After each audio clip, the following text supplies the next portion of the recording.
Hello, I'm Willie from the Ozarks, and we're ready for lesson 136 in A Course in Miracles workbook for students.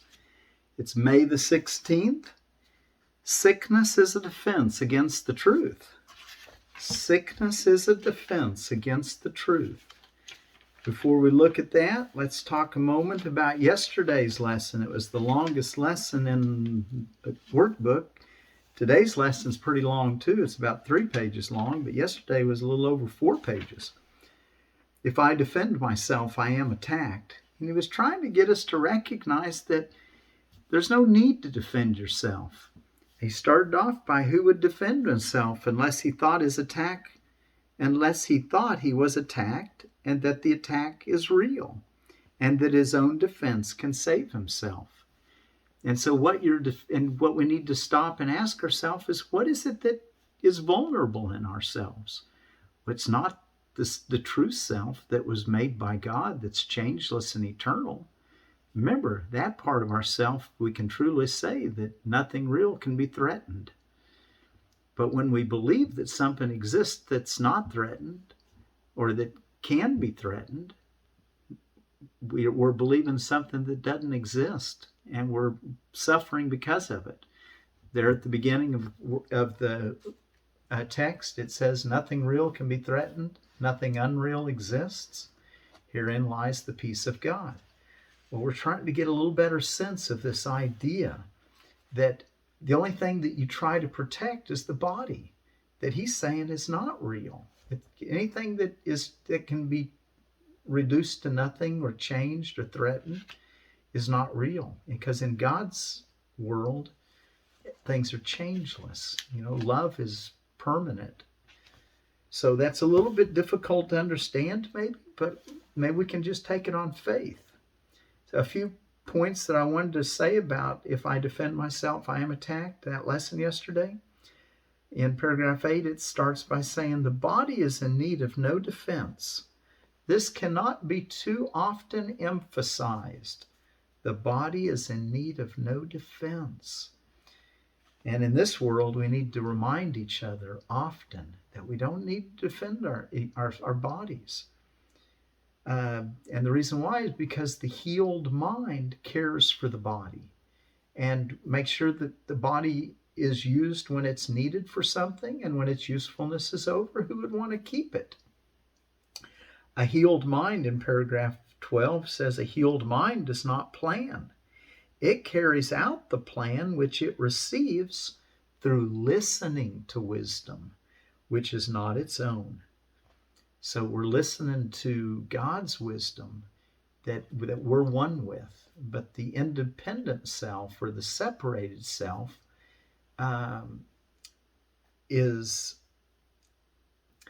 that's what needs healing. It's the mind that thinks that it's separate. Once we realize the healed mind does not plan, because it knows it's cared for. In paragraph 15, he says, planning is not often recognized as a defense. Planning is not often recognized as a defense. But what's going on when you're planning is that you're using past experiences to determine what you need to do so that future experiences will be acceptable to you. And you think you've learned it all in the past, and now you want to try to protect the future. But what we want to learn to do is just be in the present moment. Have present confidence will lead the way. Right? Our connection with God, by listening to wisdom that's not our own, we know what to do. And if there's plans for the body that need to be made, we'll be told. But we don't have to plan it and organize it. What could you not? I love this. This is the first sentence in paragraph 19. What could you not accept if you but knew that everything that happens, all events, past, present, and to come, are gently planned by one whose only purpose is your good? Let's read that again. What could you not accept if you but knew that everything that happens, all events, past, present, and to come, are gently planned by one whose only purpose is your good? I think back about this, and I gave this Course in Miracles to my brother Ken one day. And after he had it for a few days, he had been reading through it. He ran into this particular sentence, and he called me up, was so excited. He said, "Will, I got to read this to you." And he said, "What could you not accept if you but knew that everything that happens, all events, past, present, and to come, are gently planned by one whose only purpose is your good?" Anyway, I was thrilled to know that I had shared something that my brother got heartened by. In paragraph 22, I want to read this paragraph. We will anticipate that time today, that time of joining where we light up with joy, where the ancient plan that began when time began, that we're part of it. Anyway, gladly will our brothers lay aside their cumbersome defenses, which availed them nothing and could only terrify. We will anticipate that time today with present confidence, for this is part of what was planned for us. We will be sure that everything we need is given us for our accomplishment of this today. We make no plans for how it will be done, but realize that our defenselessness is all that is required for the truth to dawn upon our minds with certainty. So our defenselessness is all that's needed in order for the truth to dawn upon your mind with certainty. That's why this is our Easter time lesson, because we're learning today we will receive instead of plan. And he says then, if I defend myself, I am attacked. But in defenselessness, I will be strong, and I will learn what my defenses hide. And what we're going to learn is that we're going to rise from the dead when we can set defenses aside. You give up nothing in these times today when undefended you present yourself to your Creator as you really are. For you cannot conceive of all the happiness that comes to you without your planning. Learn today, and all the world will take this giant stride and celebrate your Easter time with you. So we're learning to bide in the present moment where guidance will show us what to do without our worrying about trying to get everything figured out. And this is a giant stride indeed that it says that the world will take with you. And that last italicized phrase that we're supposed to remind ourselves throughout the day, yesterday, this is my Easter time, and I will keep it holy. I will not defend myself, because the Son of God needs no defense against the truth of his reality. This is my Easter time, and I would keep it holy. I will not defend myself, because the Son of God needs no defense against the truth of his reality. So as we practice defenselessness, we rise from the dead. A whole new world opens up to us in our resurrected state. So welcome to be in the resurrection and the life. All right, so practice your defenselessness and know that you're being born anew. You're awakening. You're being resurrected from the old bondage of death, thinking you had to protect yourself, knowing that all you have to do is just abide in him in the here and now. Okay, hey, I wanted to show you, look at this rose I've got. This is a knockout rose, and it continuously blooms all summer long with these coral-looking blooms. Look how many blooms it has on it. And I've still got it in a pot. Anyway, it's a knockout rose, and the variety is called the coral. The coral knockout rose. Anyway, I'm kind of enjoying roses. Roses are heavy feeders, they say. So whatever fertilizer you use for roses, it'll work for many, many other plants and give them plenty of nutrients. So you want a really good rose mix. Lots of nutrients. They're heavy feeders, from what I understand. Okay, lesson 136. Sickness is a defense against the truth. Sickness is a defense against the truth. No one can heal unless he understands what purpose sickness seems to serve, for then he understands as well its purpose has no meaning. Being causeless and without a meaningful intent of any kind, it cannot be at all. When this is seen, healing is automatic. It dispels this meaningless illusion by the same approach that carries all of them to truth and merely leaves them there to disappear. 2. Sickness is not an accident. Like all defenses, it is an insane device for self-deception. And like all the rest, its purpose is to hide reality, attack it, change it, render it inept, distort it, twist it, or reduce it to a little pile of unassembled parts. The aim of all defenses is to keep the truth from being whole. The parts are seen as if each one were whole within itself. 3. Defenses are not unintentional, nor are they made without awareness. They are secret magic wands you wave when truth appears to threaten you or what you would believe. They seem to be unconscious, but because of the rapidity with which you choose to use them. In that second, even less, in which the choice is made, you recognize exactly what you would attempt to do, and then proceed to think that it is done. 4. Who but yourself evaluates a threat, decides escape is necessary, and sets up a series of defenses to reduce the threat that has been judged as real? All this cannot be done unconsciously. But afterwards, your plan requires that you must forget you made it. So it seems to be external to your own intent, a happening beyond your state of mind, an outcome with a real effect on you, instead of one affected by yourself. Remember, we're learning to work miracles, and we've got to be the first ones to accept the miracle-minded state. And it's a deep state and takes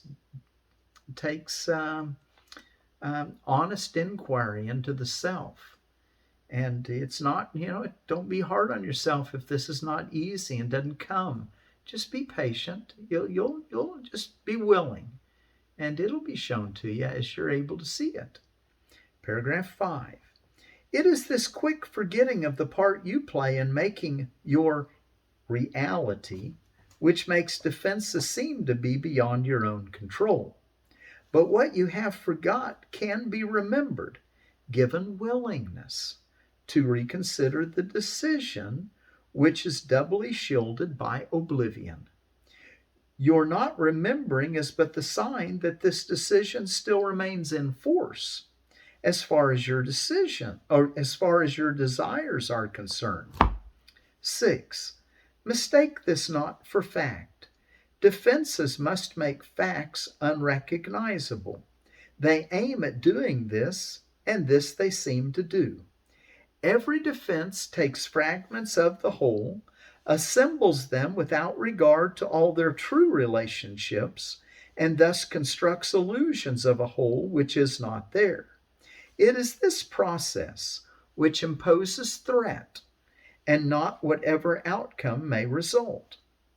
7. When parts are wrested from the whole and seen as separate and wholes within themselves, they become symbols standing for attack upon the whole, successful in effect, and never to be seen as whole again. And yet you have forgotten that they stand but for your own decision of what should be real to take the place of what is real. 8. Sickness is a decision. It is not a thing that happens to you quite unsought, which makes you weak and brings you suffering. It is a choice you make, a plan you lay when, for an instant, truth arises in your own deluded mind, and all your world appears to totter and prepare to fall. Now are you sick? that truth may go away and threaten your establishments no more. Threaten your establishments no more. 9. How do you think that sickness can succeed in shielding you from truth? Because it proves the body is not separate from you, and so you must be separate from the truth. In other words, the truth in you is that you're not sick. But when you identify with the body, it'll be impossible for you to realize that the mind is in its true form is not sick, because you'll be associating yourself with the sick part of you. And he says that you'll have a chance to see this, but you'll tend to want to push it away because you associate yourself with this part of you that's vulnerable and weak. You suffer pain because the body does, and in this pain are you made one with it. Thus is your true identity preserved, and the strange haunting thought that you might be something beyond this little pile of dust silenced and stilled. For see, this dust can make you suffer, twist your limbs, and stop your heart, commanding you to die and cease to be. 10. Thus is the body stronger than the truth. Now see, the truth is that you're whole and cannot ever be harmed. But we've forgotten that. And we're in this dream where we think we can be harmed. But we need to wake up from this dream. And he's given us ways to do this. Thus is the body stronger than the truth, which asks you live but cannot overcome your choice to die. And so the body is more powerful than everlasting life. Heaven more frail than hell. And God's design for the salvation of his Son, opposed by a decision stronger than his will. His Son is dust, the Father incomplete, and chaos sits in triumph on his throne. 11. Such is your planning for your own defense. And you believe that heaven quails before such mad attacks as these, with God made blind by your illusions, truth turned into lies, and all the universe made slave to laws which your defenses would impose on it. Yet who believes illusions but the one who made them up? Who else can see them and react to them as if they were the truth? 12. God knows not of your plans to change his will. God knows not of your plans to change his will. I thought God knew everything. He doesn't know what's not real. But he's given us a helper, the Holy Spirit, who gets right in here in our world and knows what we think and helps us to think a new thought that's true. This universe remains unheeding of the laws by which you thought it to govern it, and heaven has not bowed to hell nor life to death. You can but choose to think you die, or suffer sickness, or distort the truth in any way. You listen to that. You can but choose to think you die. Wow, I thought everybody had to die and pay taxes. That's what we've heard, haven't we? But he's saying here, you can but choose to think you die. And not only die, but suffer sickness or distort the truth in any way. What is created is apart from all of this. Defenses are plans to defeat what cannot be attacked. What is unalterable cannot change, and what is wholly sinless cannot sin. 13. Such is the simple truth. It does not make appeal to might nor triumph. It does not command obedience nor seek to prove how pitiful and futile are your attempts to plan defenses which would alter it. Truth merely wants to give you happiness. Well, that needs repeated. Truth merely wants to give you happiness.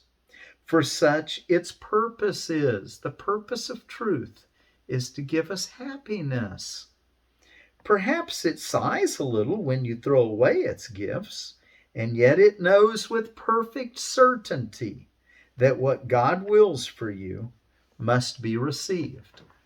Okay, this happiness that truth, God wants for you, must be received. 14. It is this fact that demonstrates that time is an illusion. See, because you're going to receive, but in time it seems like you haven't received.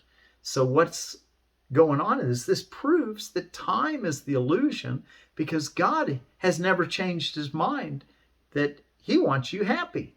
So if you're not happy because you're suffering, time will change. And eventually you will see that you are happy and always have been. Remember, this is the journey without distance. We're journeying to the place where we truly are. Okay, so it is this fact that demonstrates that time is an illusion, for it lets you think what God has given you is not the truth right now, as it must be. The thoughts of God are quite apart from time, for time is but another meaningless defense you made against the truth. Yet what God wills is here, and you remain as he created you. Wow. 15. Truth has a power far beyond defense, for no illusions can remain where it has been allowed to enter, and it comes to any mind that would lay down its arms and cease to play with folly. Let's lay down our defenses and cease to play with folly. It is found at any time, today, if you will choose to practice giving welcome to the truth. This is our aim today, to give welcome to the truth. And we will give a quarter of an hour twice to ask the truth to come to us and set us free. Wow, the truth wants us to be happy. And we're going to give a quarter of an hour twice today to ask that the truth come to us to set us free. And truth will come, for it has never been apart from us, and set us free. The truth will come, for it has never been apart from us. It merely waits for just this invitation which we give today. We introduce it with a healing prayer to help us rise above defensiveness and let truth be as it has always been. As we say, sickness is a defense against the truth. I will accept the truth of what I am and let my mind be wholly healed today. Why do we want the mind to be healed? Because as of our yesterday's lesson, when the mind is healed, the body follows. It gets healed automatically. All right? Healing, 18. Healing will flash across what? Your open mind. Oh, the open mind again. This is a key component of awakening. Have an open mind. Healing will flash across your open mind as peace and truth arise to take the place of war and vain imaginings. There will be no dark corners sickness can conceal and keep defended from the light of truth. There will be no dim figures from your dreams, nor their obscure and meaningless pursuits with double purposes insanely sought remaining in your mind. It will be healed of all the sickly wishes that it tried to authorize the body to obey. 19. Now is the body healed, because the source of sickness has been open to relief. And what's the source of sickness? The sick mind. We want to get our mind straight now so that it can heal whatever else is needing healed in our perceptual world or in our bodies. And you will recognize you practice well by this. The body should not feel at all. If you have been successful, there will be no sense of feeling ill or feeling well, of pain or pleasure. No response at all is in the mind to what the body does. Its usefulness remains and nothing more. 20. Perhaps you do not realize that this removes the limits you have placed upon the body by the purposes you gave to it. As these are laid aside, the strength the body has will always be enough to serve all truly useful purposes. The body's health is fully guaranteed because it is not limited by time, by weather or fatigue, by food and drink, or any laws you made it serve before. You need do nothing now to make it well, for sickness has become impossible. Wow, there's miracle mindedness. The body's health is fully guaranteed because it is not limited by time, by weather or fatigue, by food and drink, or any laws you made it serve before. Wow. You need do nothing now to make it well, for sickness has become impossible. 21. Yet this protection needs to be preserved by careful watching. If you let your mind harbor attack thoughts, yield to judgment, or make plans against uncertainties to come, you have again misplaced yourself and made a bodily identity which will attack the body, for the mind is sick. Should we read that one more time? Yet this protection needs to be preserved by careful watching. If you let your mind harbor attack thoughts, yield to judgment, or make plans against uncertainties to come, you have again misplaced yourself and made a bodily identity which will attack the body, for the mind is sick. Give instant remedy should this occur. Being aware that it's occurring is the key. But if you're doing the lessons, you should get a sense that this is occurring. And he says, give instant remedy should this occur. If what should occur? If you catch yourself yielding to attack thoughts, harboring attack thoughts, yielding to judgment, making plans against uncertainties to come, if you're doing any of those things, he says, give instant remedy should this occur by not allowing your defensiveness to hurt you longer. Do not be confused about what must be healed, but tell yourself. In other words, don't get confused and think it's the body that needs healed. It's still the mind that needs to be in tune, and that will heal the body, okay? Do not be confused about what must be healed, but tell yourself, I have forgotten what I really am, for I mistook my body for myself. Sickness is a defense against the truth, but I am not a body, and my mind cannot attack, so I cannot be sick. Wow. Okay, there's some strong teaching there, and hopefully you're ready for it. And don't be easy on yourself. If it doesn't come to you easily, don't be hard on yourself. Just do the best you can, and we'll have many more opportunities. You got as long as you need. You'll learn these lessons. Be easy on yourself. Sickness is a defense against the truth. I will accept the truth of what I am, and let my mind be wholly healed today. Sickness is a defense against the truth. Sickness is a defense against the truth.